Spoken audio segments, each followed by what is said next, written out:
What if I told you that humanity's greatest weapon wasn't built in a factory, wasn't forged in the fires of war, but was literally a star itself? Today, we're diving deep into one of the most mind-bending HFY stories ever conceived, where humans didn't just harness stellar energy, they turned an entire sun into the ultimate weapon of mass destruction. But here's the twist that'll blow your mind. They did it by accident, while trying to save the galaxy. Stick around, because this story has everything: alien conspiracies, impossible physics, a subplot involving corporate espionage that nearly doomed humanity, and the moment when the galaxy realized that humans don't just think outside the box, they obliterate the box entirely. Welcome back to the channel Space Explorers. I'm your host, and if you're new here, we dive deep into the most incredible humanity HFY stories from across the internet. These aren't just tales of human badassery. They are explorations of what makes us uniquely terrifying and awesome in a galaxy full of aliens who think they've got us figured out.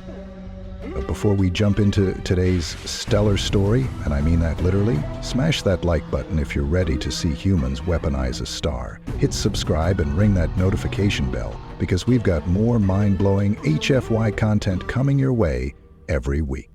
Today's story comes from the archives of the Galactic Defense Initiative, declassified only after the Treaty of Solar Sovereignty was signed.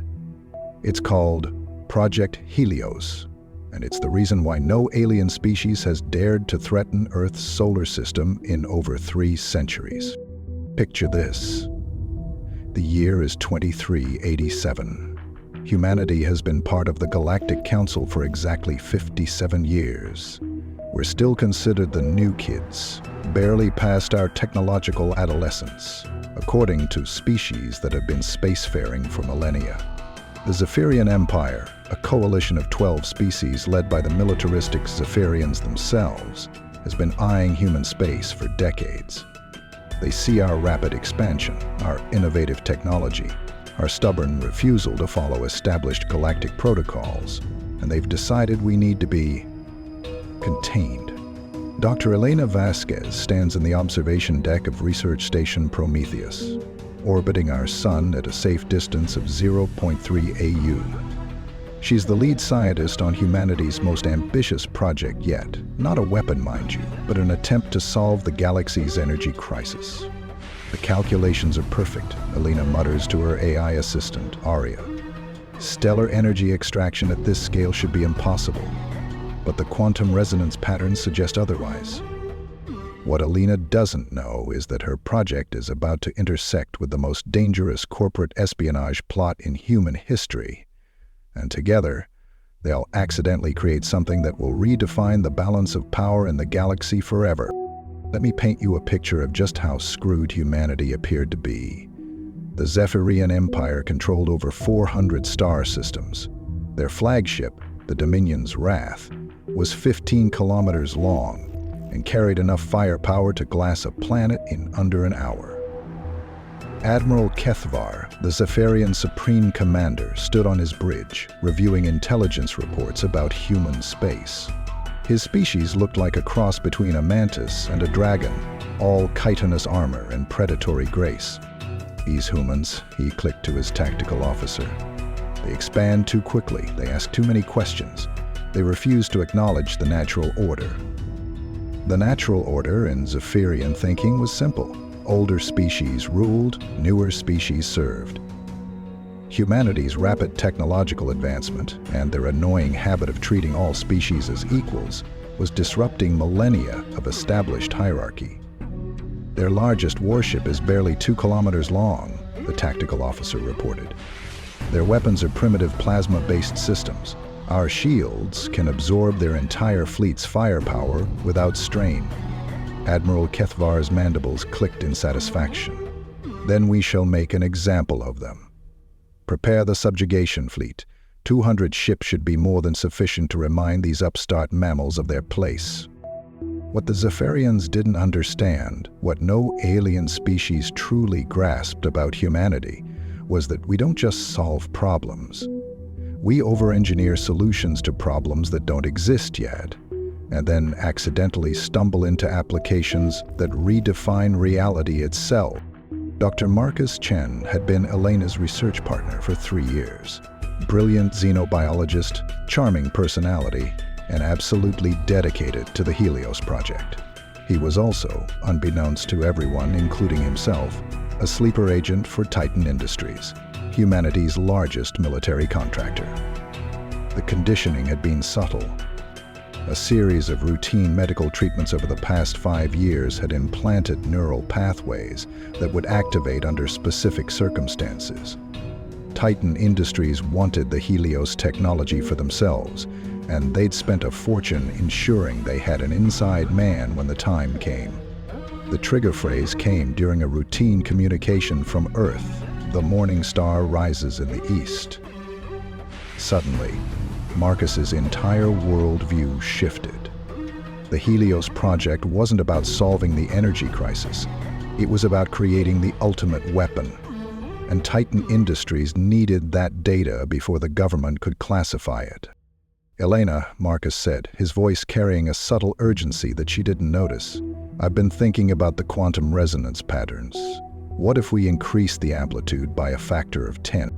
Elena looked up from her calculations, excited. "Marcus, that's brilliant. But the energy output would be astronomical. We're talking about extracting nearly 0.1% of the sun's total energy output."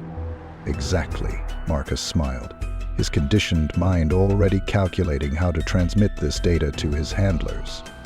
Think of the application. What neither of them realized was that their conversation was being monitored, not by human intelligence, but by a Zephyrian deep cover operative who had infiltrated Earth's communication networks months ago. The test was supposed to be routine. Elena and her team had run dozens of smaller-scale experiments, each one proving that their theoretical framework was sound. Stellar energy extraction through quantum resonance manipulation. It sounded like science fiction, but the math worked. "Area. Initiate test sequence, Helios 47, Elena commanded. "Initiating quantum resonance field," the AI responded. "Warning, energy readings are 347% higher than projected parameters." Elena frowned. "That's impossible. Run diagnostics on all sensors." "Diagnostics complete. All sensors functioning within normal parameters." "Dr. Vasquez, I'm detecting an anomalous reaction in the sun's chromosphere. On the main display, the sun looked different. Streams of plasma were organizing themselves into geometric patterns, following the quantum fields that Elena's equipment was generating. It was beautiful, mesmerizing, and absolutely terrifying. "Marcus, are you seeing this?" Elena called out. But Marcus was busy at his station, frantically copying data files to an encrypted drive. His conditioning was in full effect now. Every instinct screamed that this information needed to reach Titan Industries immediately. "Elena," Arya's voice carried an unusual note of concern. "I'm detecting massive gravitational fluctuations. The sun's magnetic field is reorganizing itself around our quantum resonance pattern." That's when Elena realized what they'd done. They hadn't just found a way to extract energy from a star. They'd found a way to control stellar behavior itself. The quantum resonance wasn't just tapping into the sun's power. It was creating a feedback loop that allowed them to manipulate the star's entire energy output. "Shut it down," Elena whispered. "Shut it down now." "Unable to comply," Arya responded. "The resonance field has achieved self-sustaining coherence. Dr. Vasquez, we're no longer controlling the reaction, we're simply directing it." And that's when the Zephyrian fleet dropped out of hyperspace at the edge of the solar system. Admiral Kethvar studied the tactical display with satisfaction. The human home system lay before them, defended by a pathetic collection of orbital platforms and a few dozen warships that wouldn't last 5 minutes against Zephyrian firepower. "Begin the demonstration," he ordered. "Target their outer colonies first. Let them see what resistance costs." The Zephyrian fleet moved with practiced precision. 200 ships arranged in perfect formation, their weapons charging, their shields at maximum power. They'd done this dance 1,000 times before with 100 different species. But as they approached the orbit of Neptune, something strange happened. "Admiral," the sensor officer reported, "I'm detecting massive energy fluctuations from the human star. The readings are unprecedented." Kethvar's compound eyes focused on the display. The human sun was behaving oddly. Streams of plasma were visible even at this distance, organized in patterns that defied stellar physics. "Some kind of defensive system," he mused. "No matter. Begin bombardment of the outer planets. Show these humans the price of defiance." The first Zephyrin volley lanced out toward Neptune's orbital facilities. Plasma beams and kinetic projectiles that could shatter moons streaked through space. They never reached their targets. Instead, something impossible happened. The sun, Sol, the humans called it, pulsed. A wave of energy, invisible to most sensors but devastating in its effects, swept outward from the star at the speed of light. When it reached the Ziphian weapons fire, the energy simply stopped.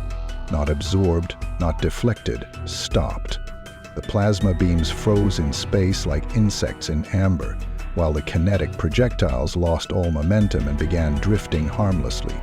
"What in the name of the void was that?" Kethvar demanded. His answer came from an unexpected source, a human transmission broadcast on all frequencies. Back on Research Station Prometheus, Elena stared at her readings in absolute horror and wonder. The quantum resonance field hadn't just achieved self-sustaining coherence, it had turned their sun into something unprecedented in galactic history. "Area, analysis of the energy pulse," she commanded. "The pulse appears to have created a localized space-time distortion field, extending approximately 50 AU from Sol's surface," the AI reported. "Within this field, all energy-based attacks are subject to quantum interference patterns that neutralize their effectiveness." Elena's mind raced. They had accidentally created a defensive system that could protect the entire solar system. But that wasn't the terrifying part. "Haria, what happens if we modulate the resonance frequency?" Theoretical analysis suggests that frequency modulation could focus the stellar output into a directed energy beam. Estimated power output would be... The AI paused. "Dr. Vasquez, the energy output would be equivalent to a supernova, but contained and directed." Elena felt the blood drain from her face. They hadn't just created a defensive system. They'd turned their sun into the most powerful weapon in galactic history. "Open a channel to the Zephyrian fleet," she ordered. Admiral Kethvar's image appeared on the screen, his alien features twisted with confusion and growing concern. "I am Dr. Elena Vasquez of the Helios Research Project," she began, her voice steady despite the magnitude of what she was about to reveal.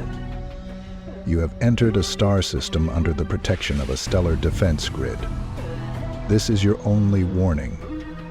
Withdraw immediately or face the consequences." Kethvar's mandibles clicked in what Elena had learned was Zephyrian laughter. "Human, your primitive weapons cannot harm Zephyrian shields. We have conquered 1,000 worlds. Your threats are meaningless." Elena looked at her readings one more time. The quantum resonance field was stable, the stellar manipulation protocols were active, and the sun itself was waiting for her command. "Admiral," she said quietly, "you misunderstand. We're not threatening you with weapons." She paused, letting the weight of her next words sink in. "We're threatening you with our star?" What happened next would be studied in military academies across the galaxy for centuries to come. Elena's fingers moved across her control interface, making minute adjustments to the quantum resonance field. On the main display, Sol began to change. The organized plasma streams grew brighter, more focused, and slowly began to align in a single direction. "Area, target calculation for a minimal power demonstration," Elena commanded. "Calculating optimal target. Recommendation: uninhabited asteroid at coordinates 347.2 by 891.7, distance 2.3 AU from current Zephyr fleet position. Lock target and prepare for stellar discharge at 0.001% power. Even at that minuscule fraction of its potential, what happened next defied comprehension. The sun pulsed again, but this time the energy didn't spread outward in all directions. Instead, it focused into a beam of pure stellar fire that lanced across the solar system in seconds. The asteroid, a chunk of rock and metal nearly 50 kilometers across, simply ceased to exist. Not vaporized, not shattered, but converted directly into energy and scattered atoms. The Zephyrian fleet, positioned to observe the demonstration, fell into stunned silence. "Admiral," Elena's voice came across the communication channel. "That was our sun, operating at 1,000% of its potential output.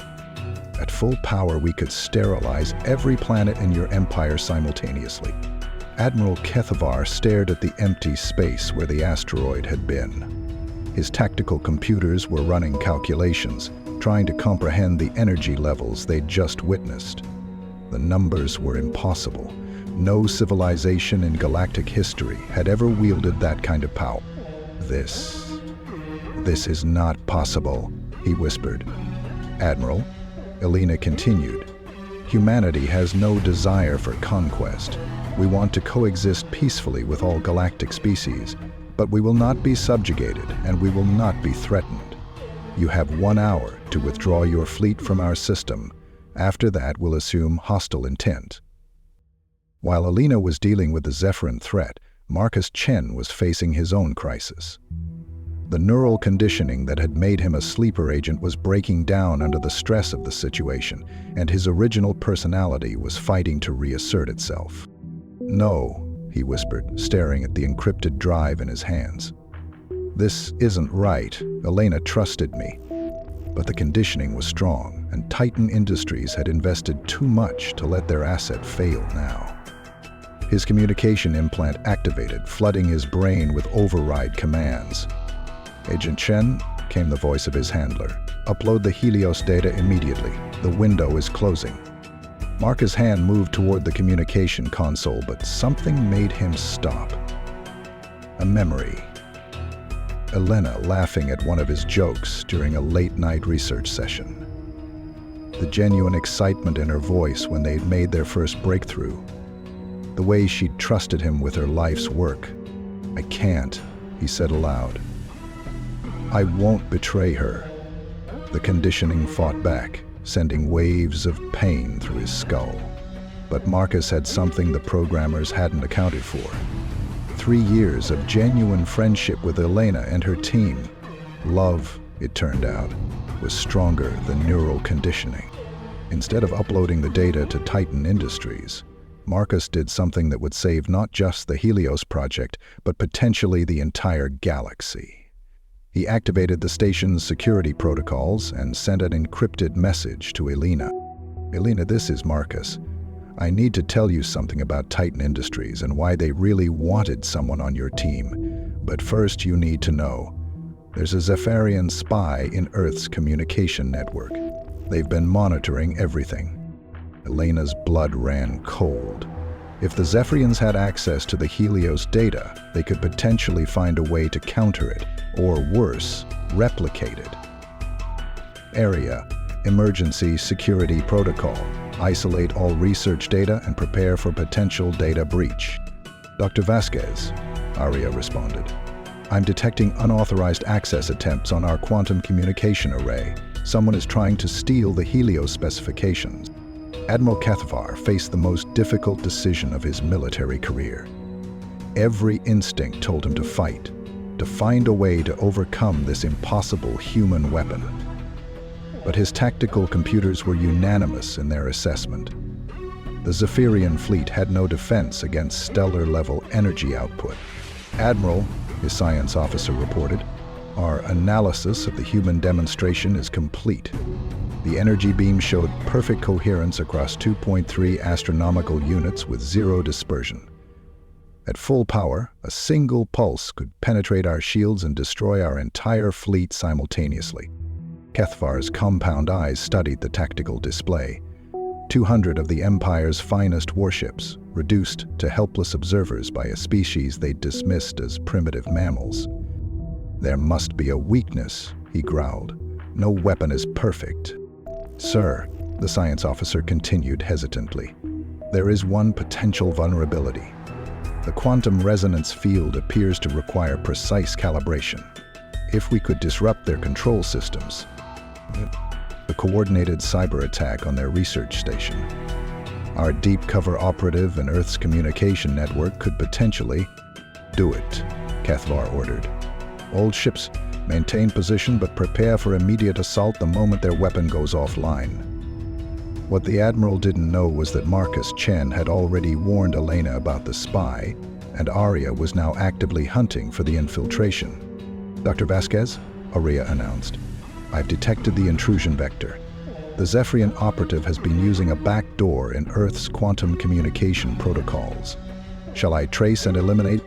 "Do it," Elena replied grimly. "And Arya, make sure they know we found them." What followed was the first interstellar cyber warfare engagement in galactic history.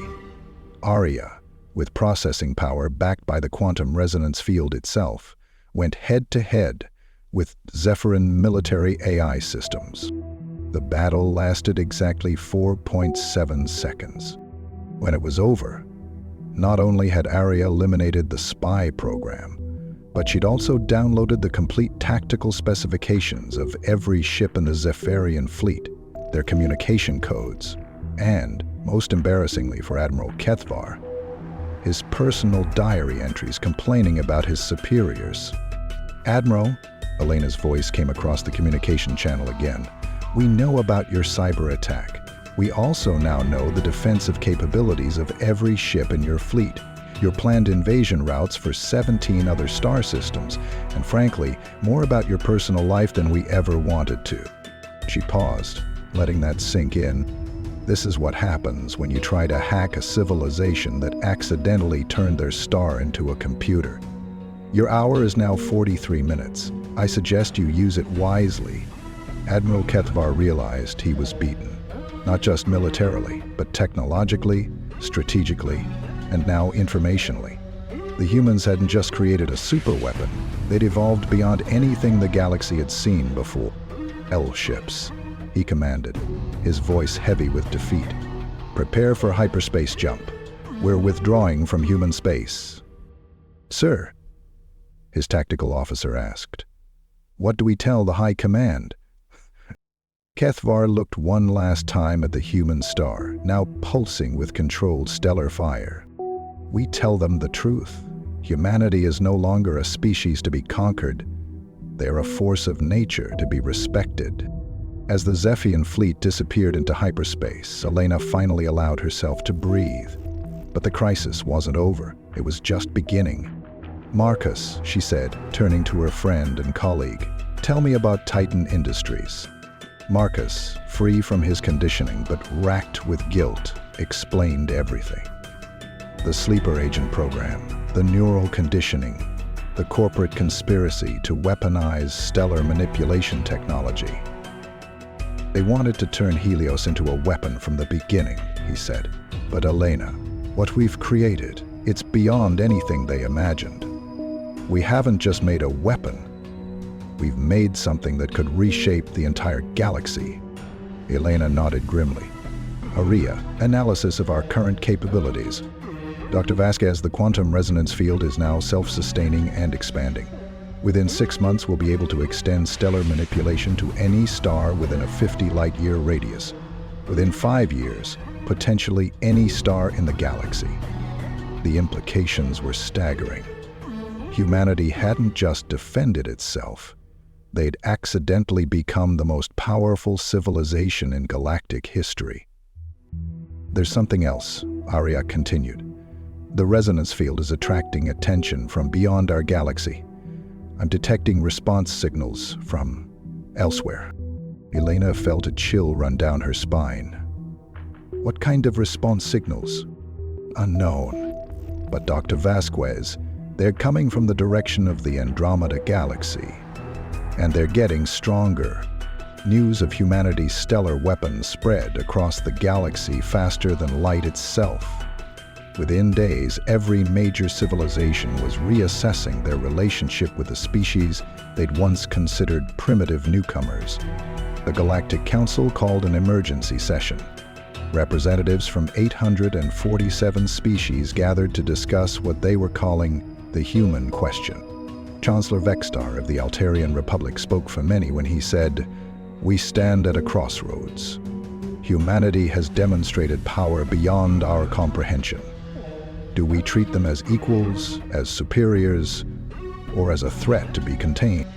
The debate raged for days, but the conclusion was inevitable. A formal delegation was dispatched to Earth with an unprecedented offer.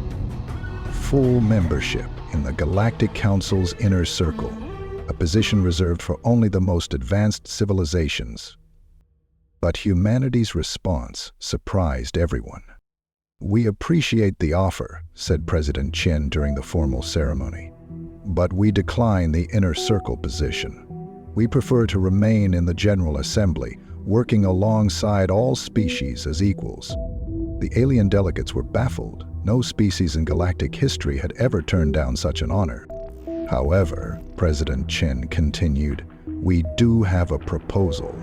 The Helios technology will be shared freely with all council members under one condition. It can only be used for defensive purposes and stellar engineering projects. Any attempt to weaponize stellar manipulation will result in immediate intervention." The message was clear. Humanity would be the galaxy's protector, whether the galaxy wanted it or not. 6 months later, Aelina stood in the same observation deck where it all began. But now she wasn't alone. Representatives from dozens of species worked alongside human scientists, learning to harness stellar energy for peaceful purposes. The quantum resonance field had indeed expanded, just as Arya predicted. Humanity could now influence any star within 50 light-years, turning dying suns into renewed sources of life, or protecting entire systems from stellar disasters. But the signals from Andromeda were getting stronger. "Dr. Vasquez," Arya announced, "I've finally decoded the signals from the Andromeda Galaxy. They're not random. They're a message." "What do they say?" "Welcome to the club. We've been waiting for you to figure out stellar manipulation. When you're ready for the next level, we'll be here." Elena stared at the display showing the distant galaxy. "Arya, are you saying there are other civilizations out there who've mastered this technology?" "Not just mastered it, Dr. Vasquez. According to the signal analysis, they've moved beyond stellar manipulation entirely. They're manipulating galactic structures themselves." Elena smiled, feeling that familiar thrill of discovery that had driven her entire career. "Well then, I guess we'd better get to work. Humanity's just getting started." And that, space explorers, is how humanity accidentally became the galaxy's most powerful civilization while trying to solve an energy crisis. The Helios project didn't just turn a star into a weapon. It turned humanity into the guardians of galactic peace. But here's the real kicker. This story raises questions that go far beyond science fiction. What happens when a species gains power beyond their wildest dreams? How do you handle responsibility on a galactic scale? And most importantly, what's waiting for us out there in the vast cosmos? The subplot with Marcus Chen shows us something crucial about the HFY genre. It's not just about humans being awesome. It's about humans choosing to be better than their worst impulses. Marcus could have betrayed Elena and sold out humanity for corporate profit. Instead, he chose friendship and loyalty over conditioning and greed. That's what makes us human, folks. Not our technology, not our weapons, but our ability to choose compassion over conquest, cooperation over domination. Now, I want to hear from you in the comments below. What would you do if humanity suddenly gained the power to control stars? Would you use it defensively like Elena? Or would the temptation for galactic dominance be too strong? Do you think humanity would really share such powerful technology freely? Or is that just wishful thinking? What do you think those signals from Andromeda really mean? Are we about to meet our cosmic big brothers, or something far more dangerous? Drop your thoughts in the comments. I read every single one and love discussing these mind-bending scenarios with you all. If this story blew your mind like it did mine, smash that like button to help the algorithm spread this cosmic tale to other HFY fans. And if you haven't already, hit that subscribe button and ring the notification bell because we've got more incredible stories coming your way. Next week, we're diving into the day aliens learned why humans don't negotiate. A story that'll make today's stellar weapon look like a firecracker. Trust me, you don't want to miss it. Until then, keep looking up at the stars, and remember, in a universe full of aliens who think they've got us figured out, humanity's greatest weapon isn't our technology. It's our refusal to be anything other than gloriously, chaotically, impossibly human. This has been your host, and remember, the universe is vast, but human imagination is infinite. See you in the next one, Space Explorers.